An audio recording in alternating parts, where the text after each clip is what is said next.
to all of our military servicemen and women, all of the veterans who are here, those who are watching as a part of the Teletown Hall. Let me thank you all. And certainly I'm honored to have many of our elected officials who are here, some in person, some who are watching remotely. I want to thank all of you. There's Councilmember Evans Shabazz, Councilmember Pollard, Councilmember Alcorn that are present. State Representative Christina Morales is here as well, thank you. And then you'll be hearing from our congresspersons who are here in person, Congressman Al Green, Congresswoman Sheila Jackson-Lee, and others who will be appearing virtually, and so many others. So let me just thank you all, but just a special thanks to those who have served and continue to serve in our military. Under the leadership of Dr. Hall, I want to thank him for his support and the Office of the Mayor's Office of Veterans Affairs for what they do on behalf of this city for our 280,000 plus veterans that live in the Houston region. I think we have probably the second largest veterans population of any place in the United States, and we certainly want to be sensitive and responsive to our veterans. Please give it up to Dr. Stephen Hall and the Mayor's Office of Veterans Affairs. Look, we are 280,000 veterans strong, and I would like to say Houston is blessed because we have so many veterans in our region, but we want to make sure that we take good care of them. These are unprecedented times. This is an unprecedented year. I think it is only fitting to acknowledge the collective and collaborative contributions of our veteran community and to reflect for a moment and acknowledge the phrase, hindsight is 2020. As reflected in the military ethos, our nation's military members and by extension, our nation's veterans are well versed in dealing with adversity, making sense out of ambiguity, and championing the best qualities of our societies, even in unprecedented times. Despite these COVID-era challenges, with clear eyes and a vision for the future, the City of Houston and the Veterans Affairs Office did not wait for 2020 to end before heeding the call to actively support our veterans community. COVID or no COVID, our commitment to our veterans remains the same. Honoring a tradition of proactive support, this year has been no exception, and the City of Houston has steadfastly ensured that its collaborative support mechanisms and associated programs have remained focused on providing much-needed assistance to our veteran community. As illustrated today and every day, the City of Houston has had a long-standing history of partnering with active duty military organizations, veteran constituent groups, and the numerous federal, state, and community-based veteran service organizations. Whether it is through engagement with the Office of Resiliency, the Office of Complete Communities, the Office for People with Disabilities, the Mayor's Office for Homeless Initiatives, and the Office of Education, the Veterans and Military Affairs Office has collaboratively engaged each of these departments and more to ensure our veteran and military affiliated community is recognized and supported to the fullest extent possible. We owe that to each and every one of our veterans and to their families. The city does and will continue to honor our veterans, brave men and women who raised their right hand and committed to serve our nation, to fight for our liberty and for our freedom.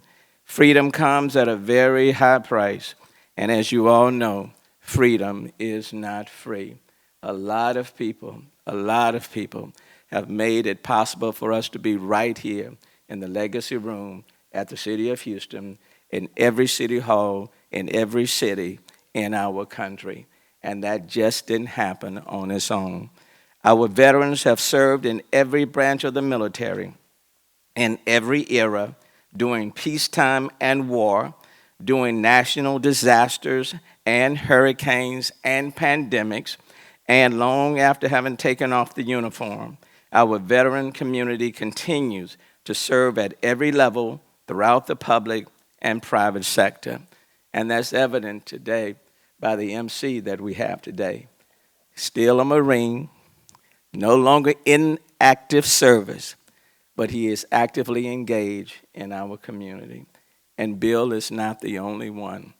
Literally, all over our city and all throughout this country and throughout the world, there are people who have served in the military, but as veterans, they continue to serve. And I recall not too long ago after Hurricane Harvey, the number of veterans who were in the boats, in the water, in people's homes, repairing and reconstructing their homes. We continue to owe them a great deal. We owe a great deal of gratitude to all who have served and to those who are currently serving here and abroad so that we may enjoy an American way of life, a way of life that honors and respects our diversity and champions the best of what our society has to offer. And so I want to thank everyone watching the Salute to Veterans today. If you are near a veteran and you are watching this program, take the time to lean over and say thank you. And if those veterans you know are no longer with us, then consider yourself blessed that you're able to watch this program because of the sacrifices and the service that they rendered. And so please join me in applauding all veterans for their service. May God bless Houston. May God bless Texas. May God bless the United States of America.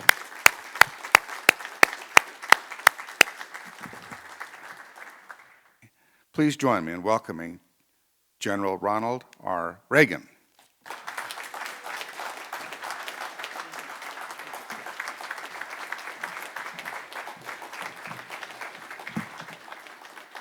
Thank you so much for the privilege of your time.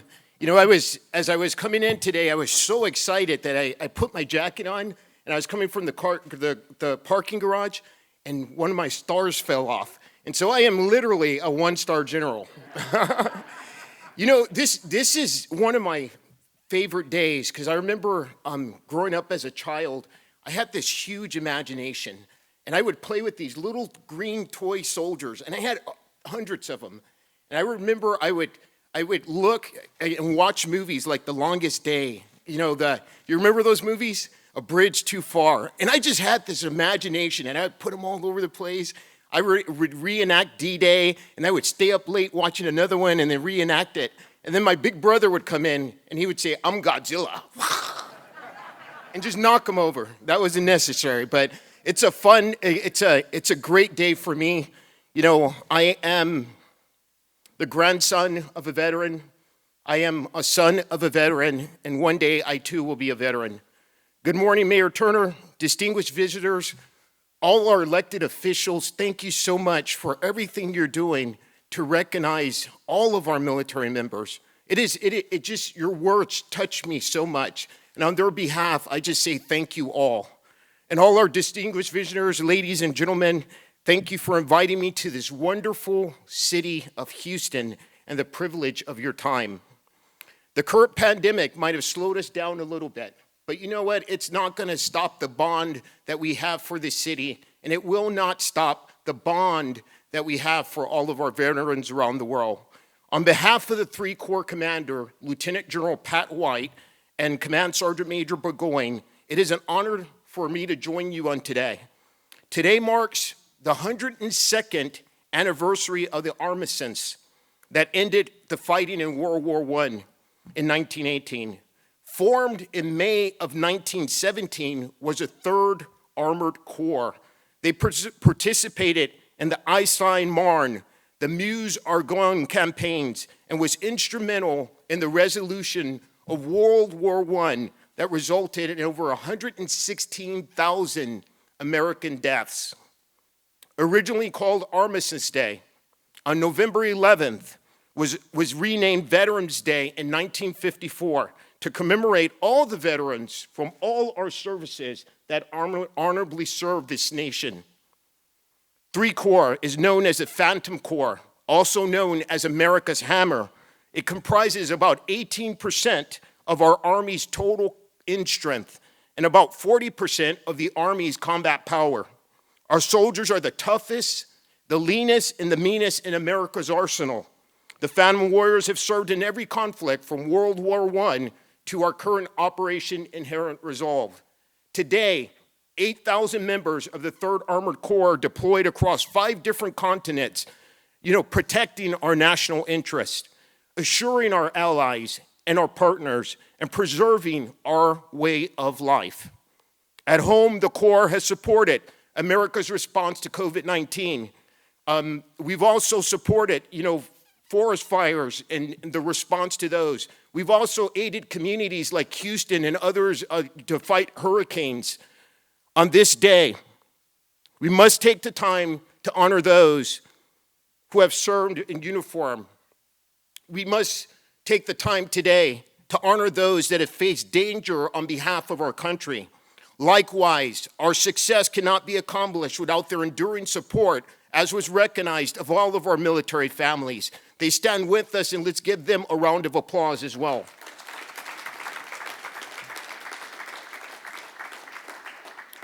As we observe this day, let us all remember that we stand on the shoulders of giants.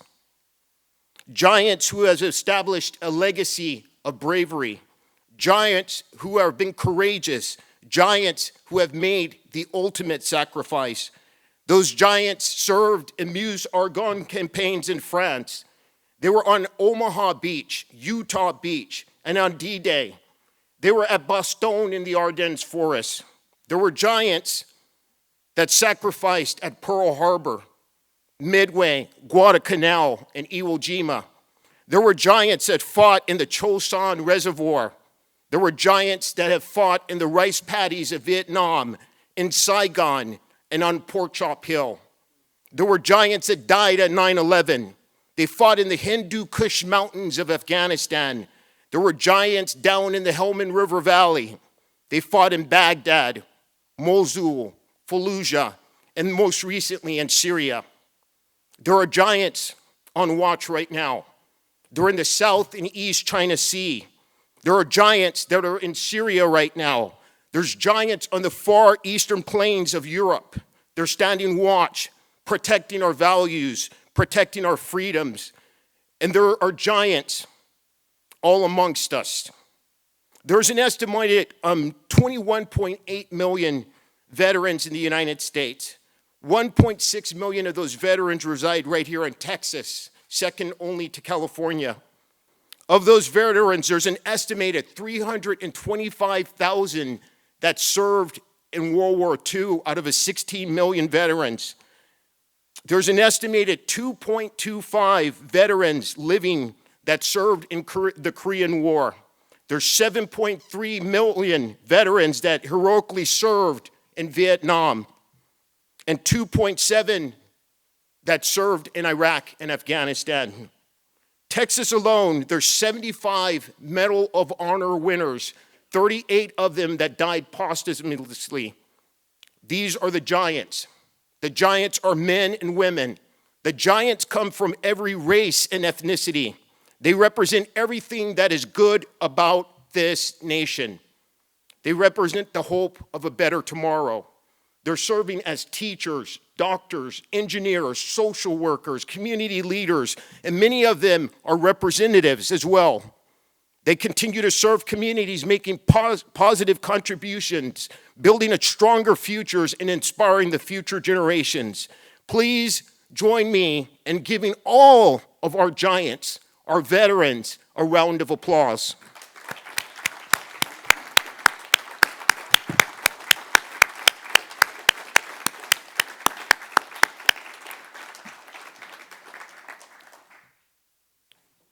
In closing, President Ronald Reagan said,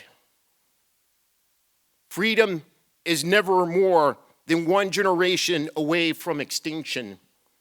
We did not pass it to our children in the bloodstream.